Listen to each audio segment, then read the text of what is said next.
Illegally Deaf is a podcast about overcoming obstacles. I'm Danny Burnside, and just this year, I was diagnosed with severe hearing loss. Oh, did I mention I'm a professional Hollywood voice actor?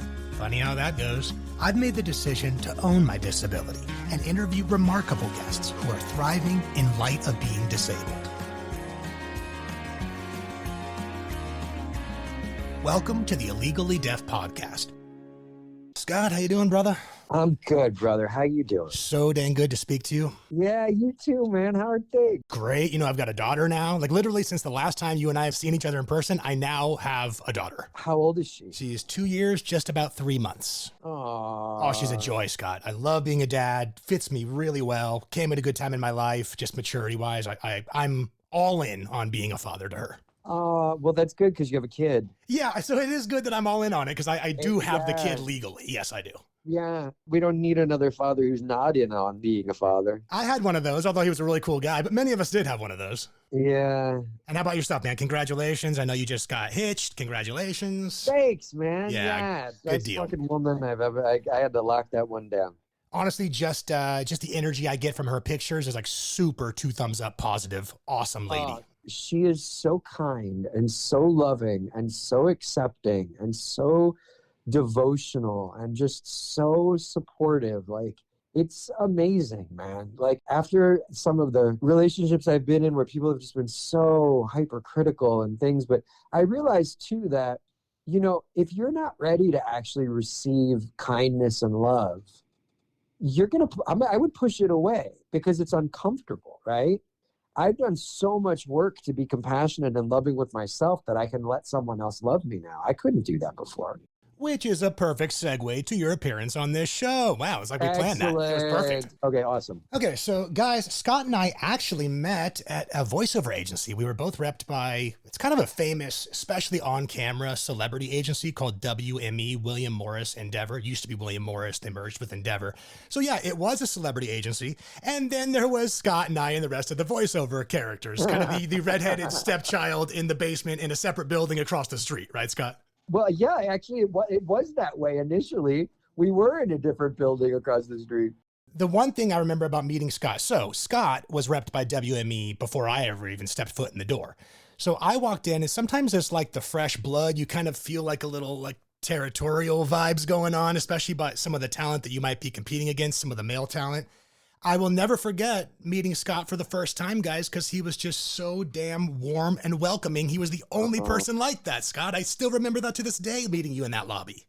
Oh, Danny, that makes my heart happy because I walk around sometimes feeling like I'm a dick. So whenever someone tells me like that I've been kind and warm, like I'm so glad you could have that kind of welcome, man. That's great. And thank you for providing that for me because it was an awesome house to be in. It was great, and I have to say, everybody that was repped by WME was just awesome. Agreed. The conversations that happened in that lobby, the people that were part of that were just the best. So, Illegally Deaf podcast, yes, it's a show about disabilities. A lot of people think of physical disabilities when you mention that. It is equally a show about mental disabilities. Scott is an accomplished life coach and also dealing with some physical disabilities. So, Scott, I thought you'd be a perfect guest. I just want to thank you again for your willingness to come on the show. Yeah, of course. I mean, do you want to talk about the mental stuff or the physical stuff or all of it? All of the above. I'll quickly introduce you. My guest today is a life coach and a mental coach. She's also a professional artist and a professional Hollywood casting director. And in a sea of Tinseltown posers, he really is one of the most authentic, grounded, organic, and honest people that I've met.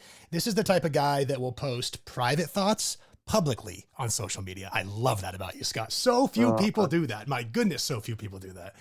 Scott is also living with MS, and we appreciate his honesty in revealing all that. It's my honor to welcome you to the show, ladies and gentlemen, Mr. Scott Victor Nelson. Oh, thanks, Danny. Thanks for having me. And what an introduction, man. Thank you so much. Absolutely.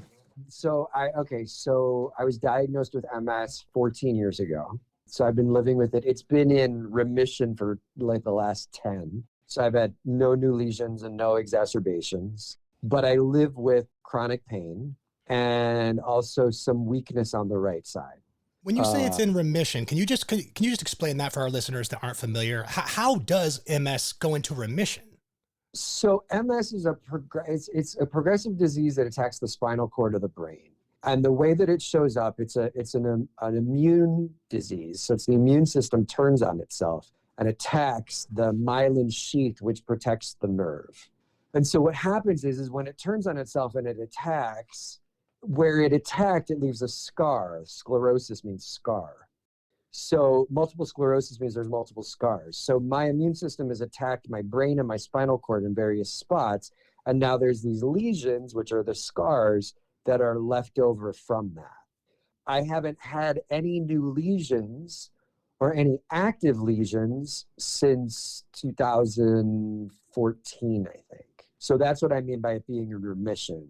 It's not actively progressing for the last 10 years. So you said the diagnosis was around 14 years ago. Did you notice any signs of it prior to that in your childhood or teen years? No, there was nothing in my childhood or teen years. And I was an accomplished yogi, and I had a masterful command of my body. And I got an itch on my shoulder. And I happened to be at the neurologist doing like the yearly mole check. And I mentioned it to them. And they said, you should talk to a neurologist. And I thought it was the most insane thing I'd ever heard. I was like, what? I have an itch on my shoulder and I should talk to the neurologist? Okay, that seems extreme, but right. I clocked it. And then over the course of the next month or so, what happened was the itch turned into this feeling that went down my left arm that felt like, remember when you were young and people would give you Indian rug burns? Yeah, for sure. It felt like that. And then it felt like the rubber band was wrapped around my wrist. And then it felt like there were rubber bands wrapped around my fingers. And then my left hand turned into a claw. Like I couldn't pick things up except like in a claw-like fashion. And let's say I wanted to touch a dot in front of me, my hand would go to the left or the right of the dot. So my proprioception was off. So then I went to a neurologist and they did MRIs, they did lumbar puncture, and they diagnosed MS and immediately put me on steroids, which corrected what was going on in the left side. It's interesting because it started off in the left, but now the weakness is in the right. There was a couple other, attacks after that. When they revealed that diagnosis, were you just freaking out? Oh, I was terrified. I mean, the first doctor said I might be in a wheelchair within a year. I fired him immediately and got a doctor because I was like, I don't think doctors realize the power they have of when people are in vulnerable positions like that. Mm-hmm. I still want to believe that there's a cure and we can do something. It's funny, Western medicine is fantastic in so many ways, but I also feel like there's limitations. And I've had an incredible Ayurvedic doctor for that is actually, I believe, largely responsible for helping me arrest this disease when we did. For anyone who's not familiar with Ayurveda, it's a 5,000, 6,000-year-old system of medicine that comes from Indian culture that has to do with habits and foods, certain herbs and things. And I go to this guy and he takes my pulse with 3 fingers and can tell me literally everything about my physical and emotional life. And it's pretty, he's a very, very special man. And I credit him with a lot of how I'm here where I am. So you must have also dealt with some major challenges in your professional line of work dealing with MS. Since it's also a podcast about mental health, I got sober in 2010 and got diagnosed with MS in 2011. So I also was dealing with addiction issues and mental health issues around that. And then this happened 12 or 18 months later. So it was kind of this double whammy of dealing with mental and physical things. And then a few years down the road, getting diagnosed with complex PTSD and realizing how deeply I was affected by childhood trauma that I was unaware of. And I really think that it all connects. Like, I have chronic physical pain now, but if I think back prior to the physical pain being there was emotional and mental, Mm-hmm. So I think it all connects. How did it affect my work? It affected my work in the sense that it's hard to show up when you're dealing with something that feels so life-changing. It's hard to show up and read copy about, selling Tide. Right. You know what I mean? Yeah. Like it changes the perspective of things.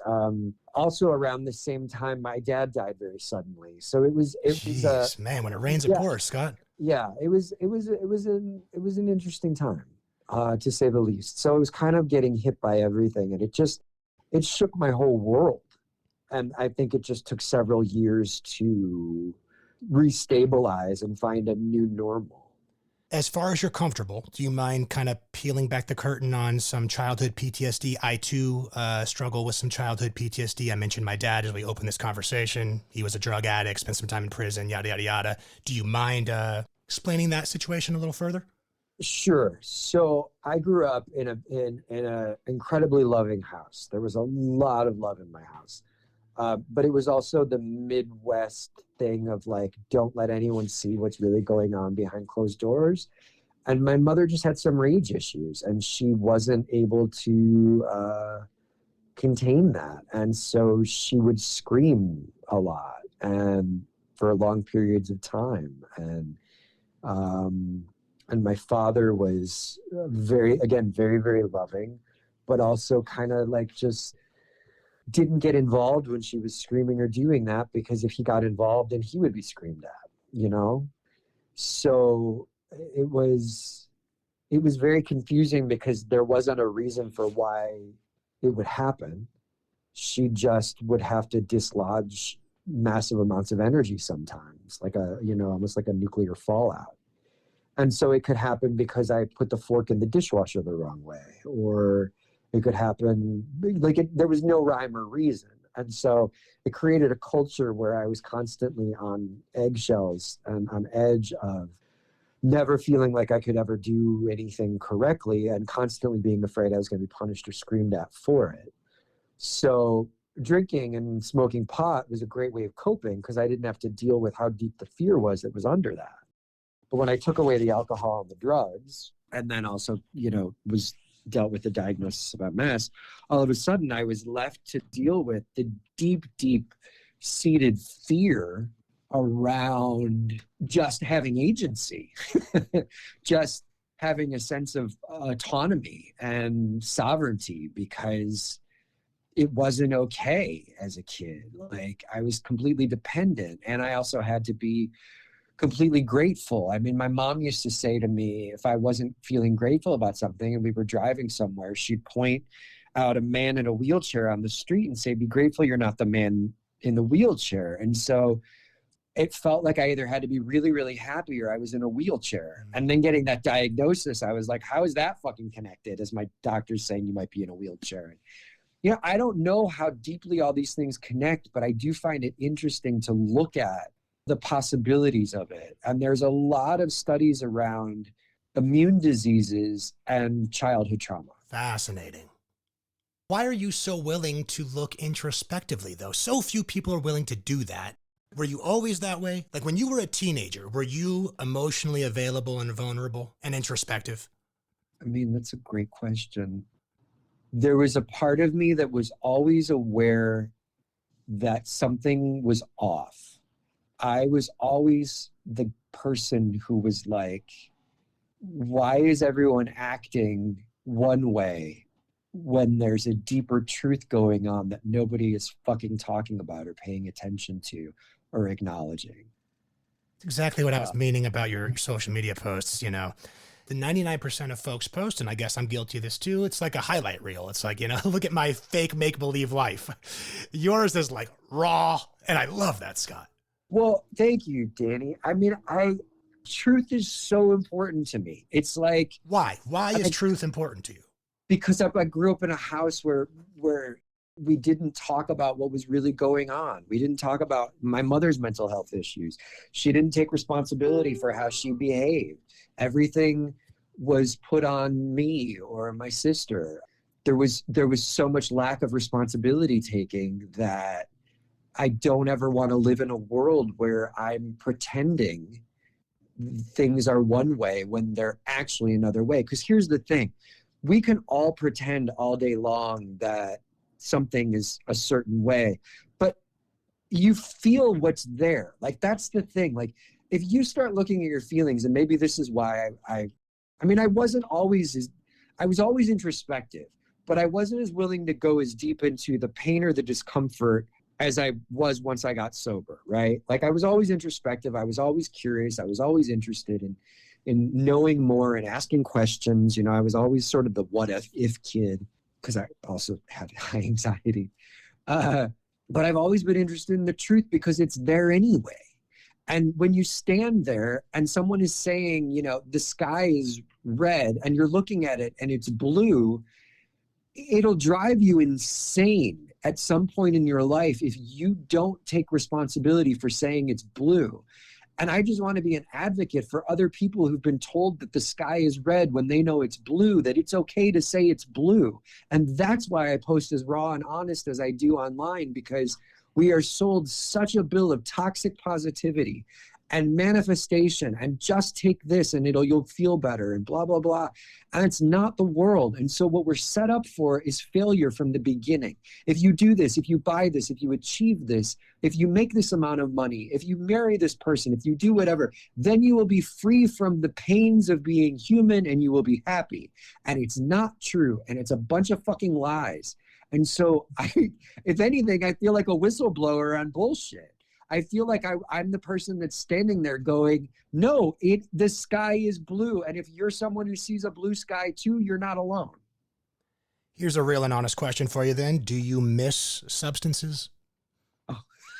I love that you asked that. You know what I miss, Danny? I miss the edge being so easily taken off.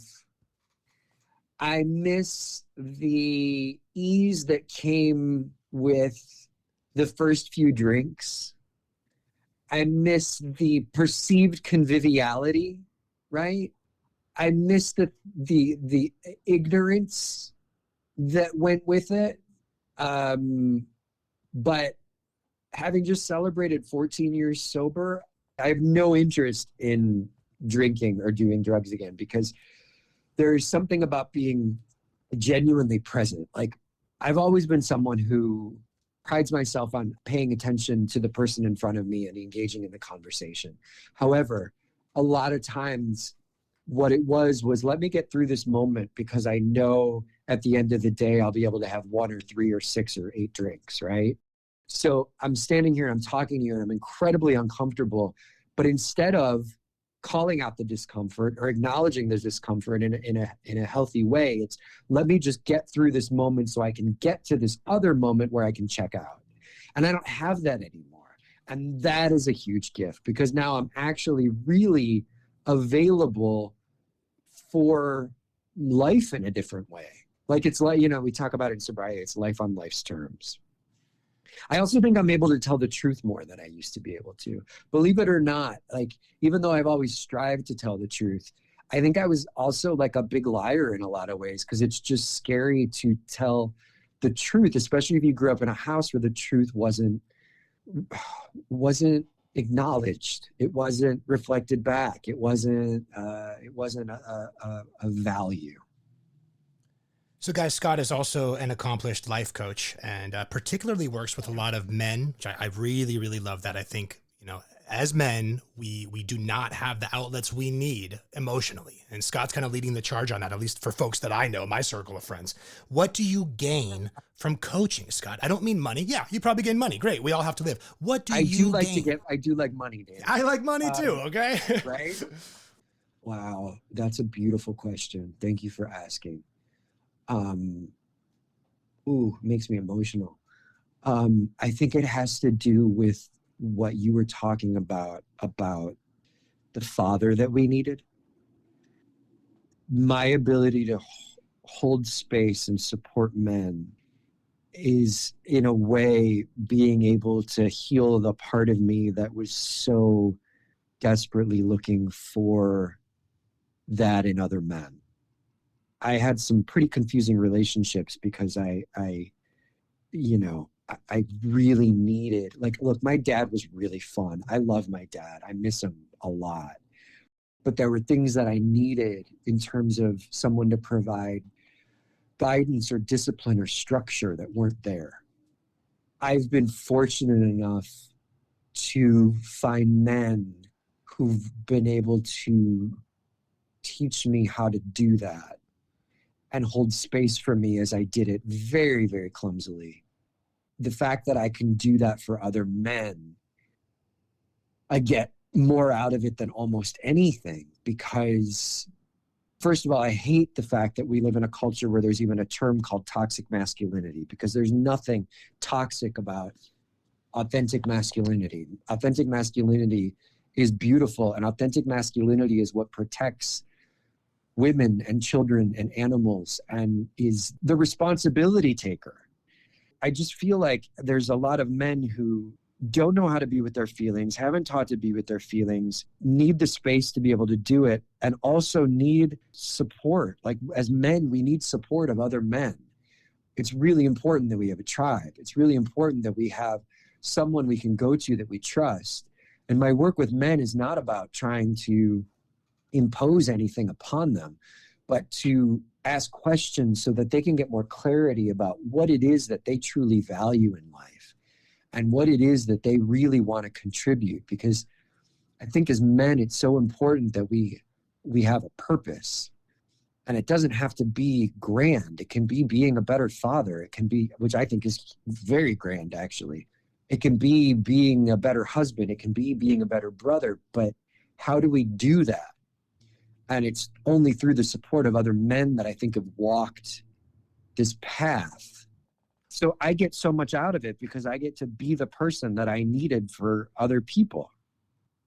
What challenges do you see on the increase for men's mental health in the 21st social media world that we live in? Ooh, you got good questions, Danny. It's like you've done this before. Okay. But these are such great questions, man. Like, such great questions. Men are killing themselves at a rate that is pretty upsetting, especially middle-aged white men. They don't know that what they're feeling, other men are feeling too, and it's okay. Someone I was close to who helped me in my sobriety journey just recently killed himself. And it's been really devastating to me because this is the last person I would think would have done that. I think that men are facing mental health challenges in a new way.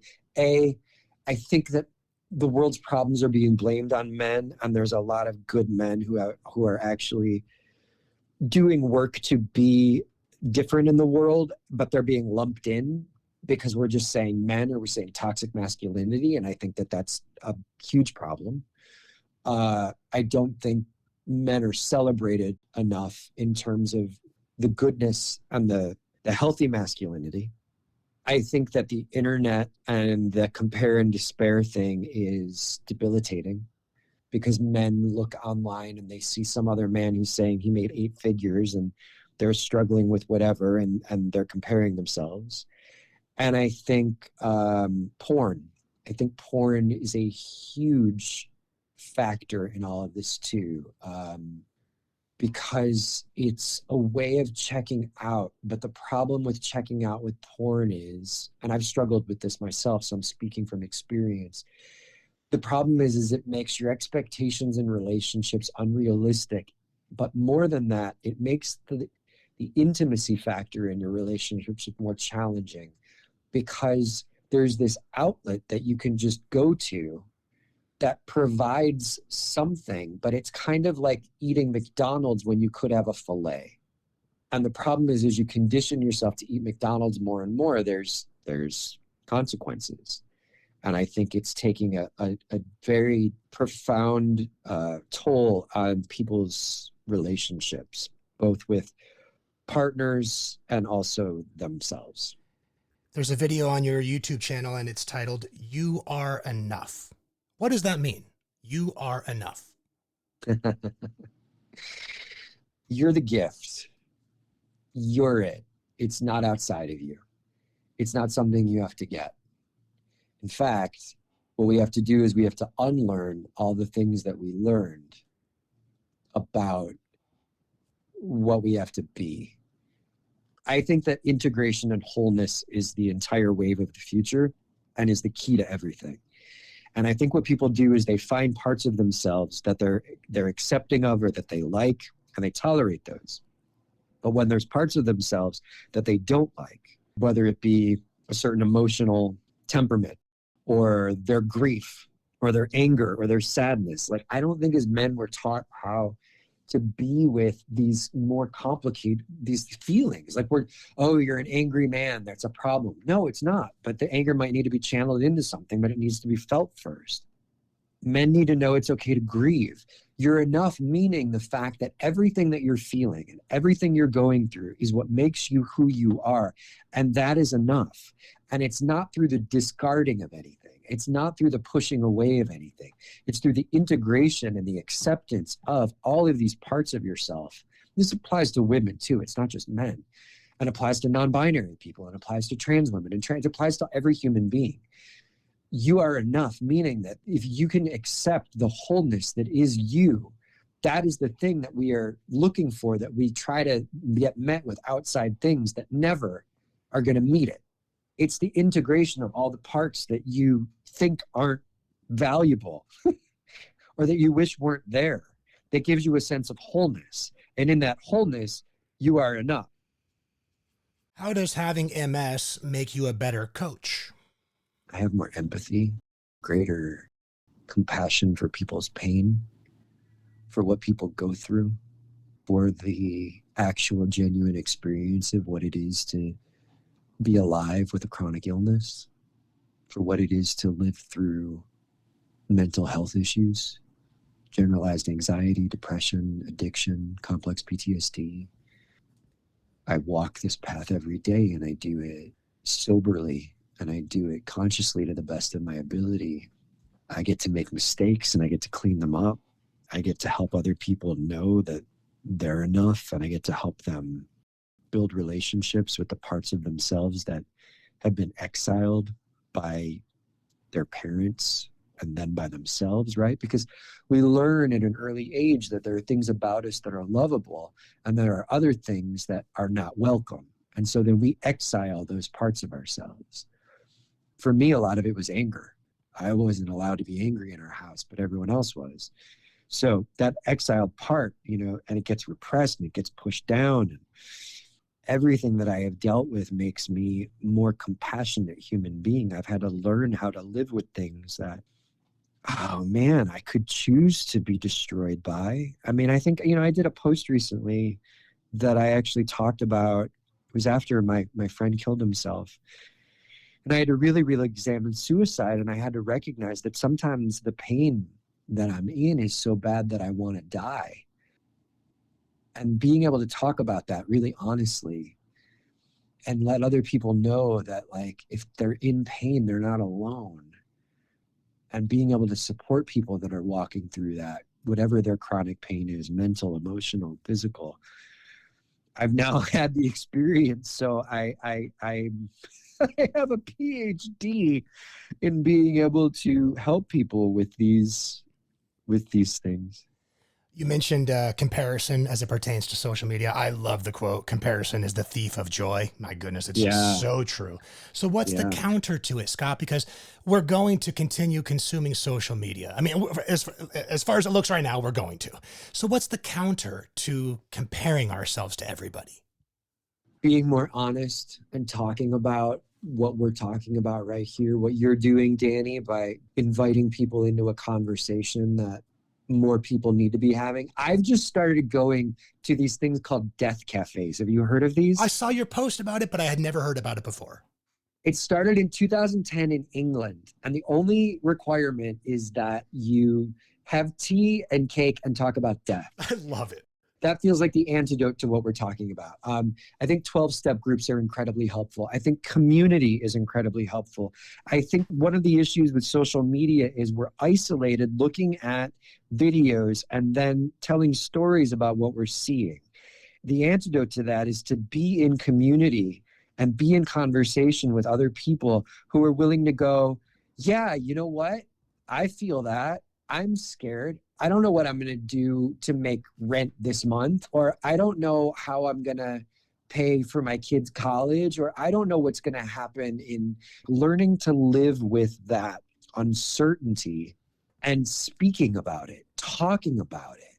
I wish more people would just say, see, this is also one of the reasons that I think I post what I post online, Danny, is if I'm scared to post it and I'm scared to say it, and I take the risk to say it.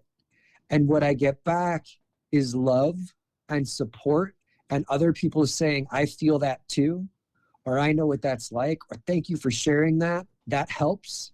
All of a sudden, the part of my brain that has learned from childhood, don't talk, don't share what's really going on, don't tell the truth, gets healed. If more people could take the risk to share honestly what's going on with people that they trust, not people that they don't. Because I'll tell you, here's the other thing about having a chronic illness. Sometimes I will talk to people about my pain, and I wish I wouldn't have talked to them about it. Because I feel like it makes them uncomfortable, and then I have to take care of them. And then it's worse than if I just didn't say it. Right. You need to find people that you feel that you can do this with.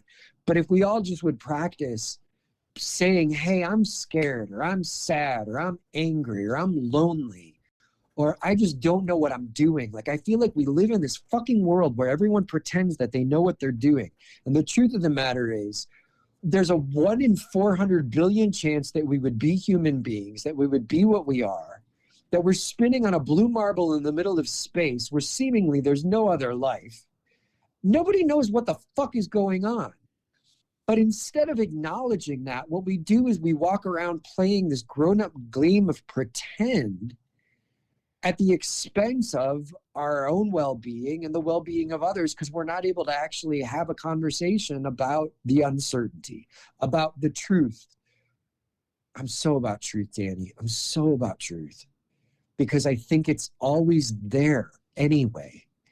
And so why not actually talk about the thing that's there if it's there anyway? If there's an elephant in the room, it takes more energy to pretend there isn't an elephant in the room than to acknowledge there's an elephant in the room.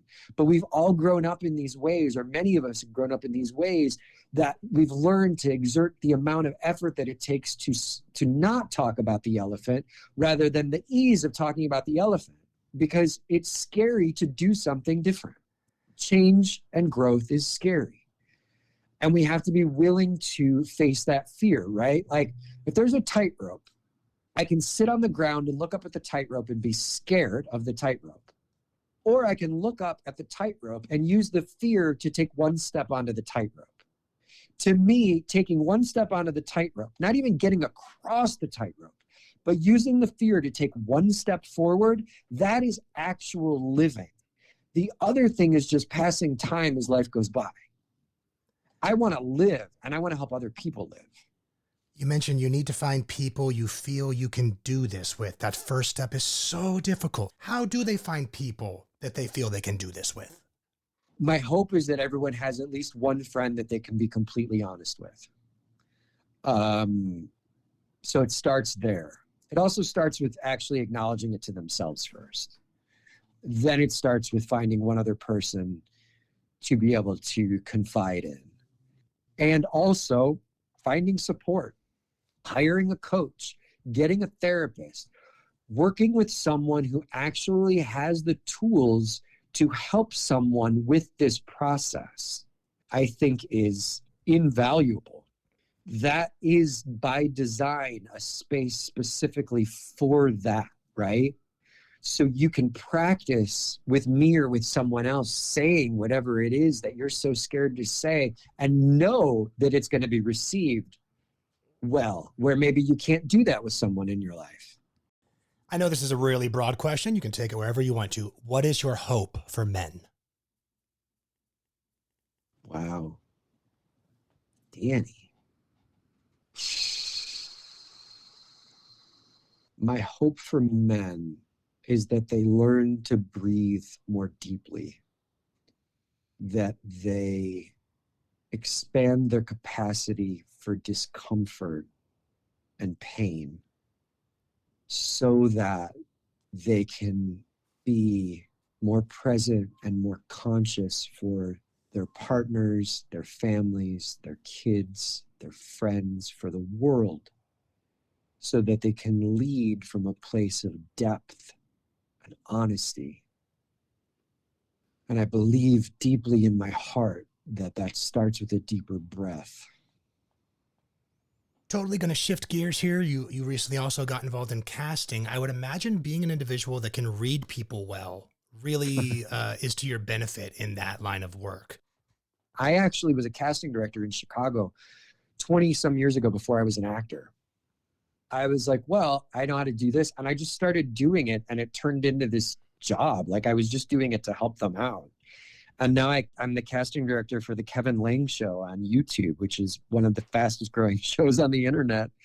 Yeah, I mean, I think I'm highly intuitive. Like in addition to being detailed and structure oriented and all of those things, I'm also tapped into, sort of a spiritual realm, and I'm highly intuitive and a bit of a guide when it comes to that stuff. And so when I see people's photos or I hear people's voices, I feel like I know things. And when I look at a project and I look at the requirements of the project and what we're doing, it's like there are certain people that just fit that more than others. And I don't know how to say it other than they just do, and I just know. You're also a talented musician, and I'm wondering how MS and how it's progressed has limited you musically. Well, I think it's very generous for you to say I'm a talented musician. I pluck around on the guitar, and I pluck around on the piano, and I sing a little, and I write some songs. But I'll take it. Thank you. Learning to accept a compliment is also something that I think helps everyone. I think that oftentimes when we get a compliment, we want to deflect it. We've learned sort of a false modesty. And I've learned that actually taking a compliment, and I want to actually do it better. I just realized even in you just saying that, it made me uncomfortable. But then if I accept that compliment, it's actually a gift to the person who's paying the compliment, because I'm receiving what you're offering rather than being like, no, no, no. Sometimes it's more challenging finger picking the guitar. Sometimes holding things for a period of time, one of my hands get tired. I practice scales on the piano because I want to keep that dexterity, that mind-body connection through music. I sing because it's one of the ways in which I feel the most free. How has MS affected it? Well, it's affected physically sometimes the challenge of just doing it. I'm very lucky that I can still play. I'm very lucky that it hasn't affected my voice, because I know there's people whose voice it's affected. I think Selma Blair has talked about that. But yeah, sometimes the desire to want to play a note on the piano at the right pace, like sometimes it's hard to get things in the right pace. We all deal with that round midnight, right? The midnight hour. There's this old jazz standard called Round Midnight. It's talking about how, the feelings really, you're doing fine during the day. Around midnight, that's when the feelings really come up, right? So how do you deal with those round midnight times, Scott? We all have them. You're a very confident person, as it comes across in this interview, but we all have those times. How do you deal with your midnight moments? Thank you for acknowledging I'm a confident person. That confidence comes from the ability to own how scared I am, and also the anxiety. It's not at the expense of it. It's actually through it. So if it comes off as confidence, I would just say that has to do with that aspect of you are enough and the wholeness we were talking about. The midnight hour is definitely, I'm a night person. I come alive at night. I don't drink or do drugs anymore. And I think the hardest part is at night sometimes is when I want to, if there's ever a desire to watch porn or do something, it's always at that time, because I feel like defenses are lower. I watch TV, I'll watch a movie, I leave the phone in the other room. I'm aware of the fact that what you're saying is true. I know that there's a great quote too about something like, nighttime is when we're faced with the demons that we've conquered during the day. Mm. And I do feel like defenses are lower at night for anything, for whatever it is, whether you're a chronic eater or a gambler or a drinker or a porn watcher. I do feel like nighttime is when sort of the devils come out to play. And I think it's really important to know that.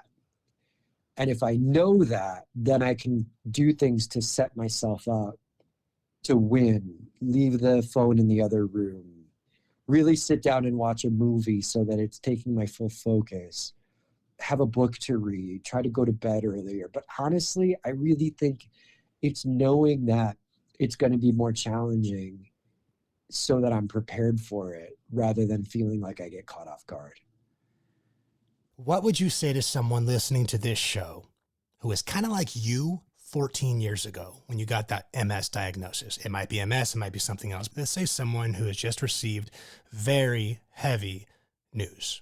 They're in a really rough place. They just happen to stumble upon this interview. What's your advice to you 14 years ago? Ooh. Wow. Man, that's challenging because when I first got diagnosed, everybody had an opinion of what I ought to do, and it was overwhelming. I think I would say, first of all, I'm so, so sorry that this has happened and that you're going through this. Please know you're not alone and that this is your journey and this is your experience. And you can take the time that you need to make the decisions that are best for you, because this is now yours. This is your personal experience. This is your chance that if you've never claimed your agency fully, that you can. And any decision now that you make has to be made with that awareness. Don't do it because someone else is telling you to do it. This is your health. This is your body. This is your mind. This is your spirit. This is your life. You get to take the time that you need to make whatever decision you need to make. And you get to make whatever decision is right for you, regardless of how anyone else around you is affected by it or thinks that you ought to do something else. Reflecting on our first meeting, Scott, in that lobby of WME, you really had nothing to gain from extending kindness to me. As a matter of fact, we're probably kind of in competition with one another, but you still did. And I always have remembered that. And I just want to, again, thank you for that. And thank you for extending that kindness to our entire body of listeners. It's an absolute pleasure to have you on the show, Scott. Danny, thank you. You know, it's my pleasure to be able to have just to be able to communicate this and share this. And, you know, the kindness thing, it's like, again, I feel like the ability to reach out and connect with another person makes us feel like we're less alone in whatever it is that we're dealing with. So for that moment, and William Morris, my reaching my hand out and being kind to you probably got me out of my own head of whatever I was fucking obsessing about or was scared about or whatever it is. And I wish we could use the fear and the anxiety and the things to be kinder to one another rather than double down on isolating even in public and isolating even when we're around people, right? I think so much of the reason that we're not kind to one another is that there is a fear that if I extend my hand to you, you will reject me and I will then have to deal with those feelings. So I would just rather not do it than take the risk of feeling rejected. But you and I are in an industry, brother, where 90% of our lives is about rejection and building, maybe even 95%, and building a tolerance to it. And so I can't tell you how good it makes my heart feel to know that I was able to be that and do that for you, because I hope to be more like that in the world. Because I also have a story that I'm an asshole, right? Like I have that story running in my brain that I'm an asshole. So it's helpful. And by the way, it's been confirmed by more than one person. Hilarious. Right? So it's, I love hearing that. So thank you. Well, Scott, thank you again, my friend. Guys, you can reach Scott at Instagram, Scott_Victor_Nelson. His YouTube is at Scott Victor Nelson. Scott, do you also take clients that are female, or do you exclusively focus on male clients for coaching? No, I work with all humans. I work with people, men, women. I'll work with people who are non-binary, trans, like LGBT community, all of it. It'd be my pleasure to support anyone in anything that I've walked through or am walking through and that they're walking through now. It's been a pleasure chatting with you, Scott, and reconnecting, and I sincerely do hope we do part 2 and 3 soon. Thanks again, Scott.